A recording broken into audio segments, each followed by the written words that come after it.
I thank you for coming along with me as we ride our way through the Gospel of Matthew.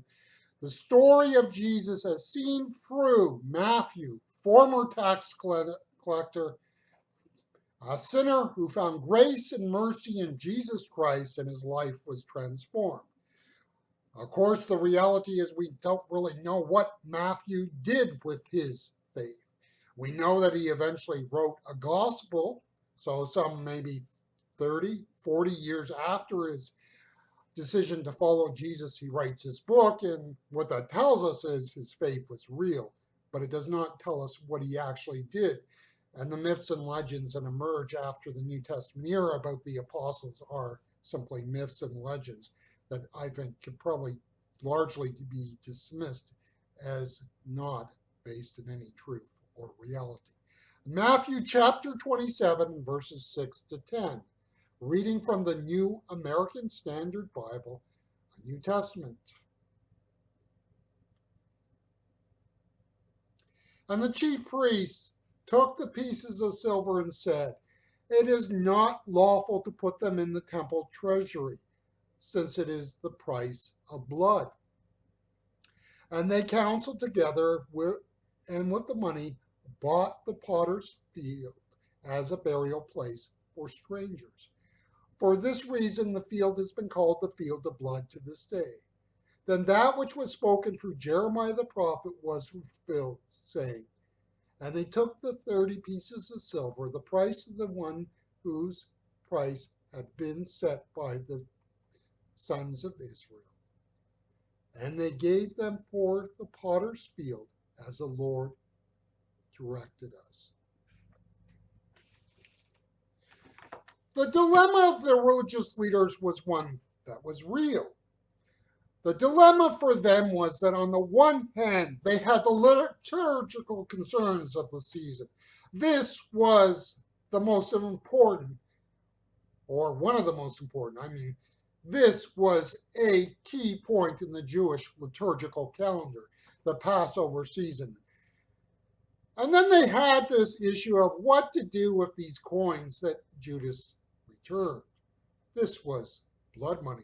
They had the liturgical concerns and they had the practical concerns. There were standards for these people to uphold, and these religious leaders were going to do that. Do you begin to see that these were very principled people?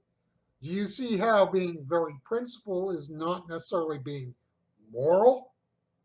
No, no, no.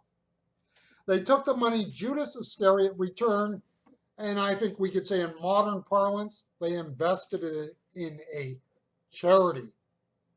Oh, they are smooth operators. Notice how principled the religious leaders were. They might have just been finished making preparations for the crucifixion of the Son of God, but they were not about to let a bit of blood money to corrupt their worship. It would be nice if we could dismiss this passage and say it was about those nasty religious leaders in Jesus' day.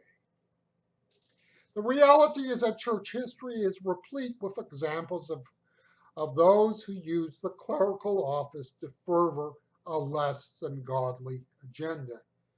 Cardinal Richelieu, his dates are 1585 to 1642, was a French cleric and their greatest statesman of his era, and probably the greatest statesman in Europe at that time. Notice, he was a cardinal.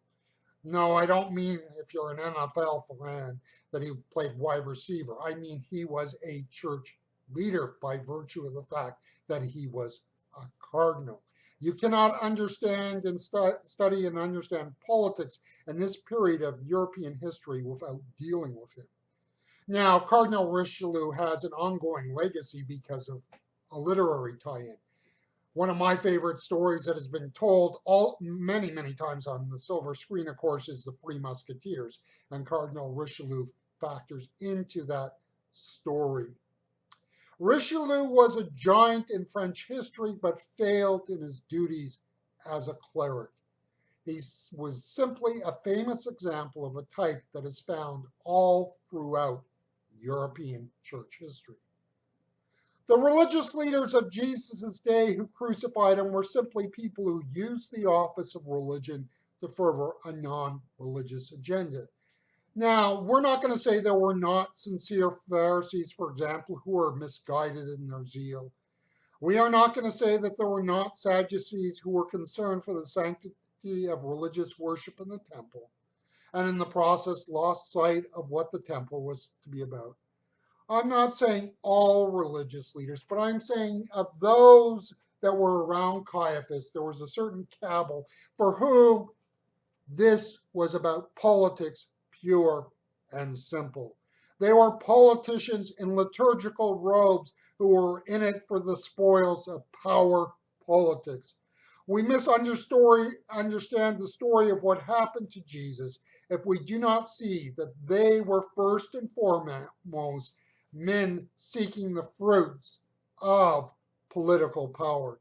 Jesus was a threat to their power, and so they would do what had to be done to get rid of him. The story of Judas Iscariot's refund is a story that shows the religious leaders knew how to play the game. They were not naive. They knew exactly what was at stake and what it was involved. And the life of the church, you will find people in positions of power and prominence who are there and who know how to play the church. They know how to create and craft the right image. They know how to say the right words. They know how to work within the system. And they, like the religious leaders of old, know how to do things so that they look good and sweet. Well, good and sweet until you try to push a Jesus agenda on them. These people that you find in the church, they could be in civic politics or the PTA, and they would also know how to work the system to their own end. The point is that the church is not the only place that people surface who can use an organization for their own pursuit of power and prominence. The church tragically can avoid holding these people to account. I mean, you look at the religious leaders of old. They were nasty and brutish. They didn't play fairly. And you know what? It happens in the church today, too. People do not always play fairly.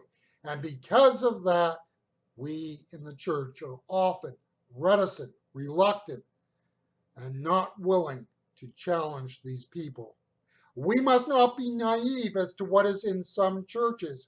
Cross the people up and you will pay a price. The church is not always a place for the faint of heart. The miracle in all of this is that God, in spite of these people, still builds his kingdom.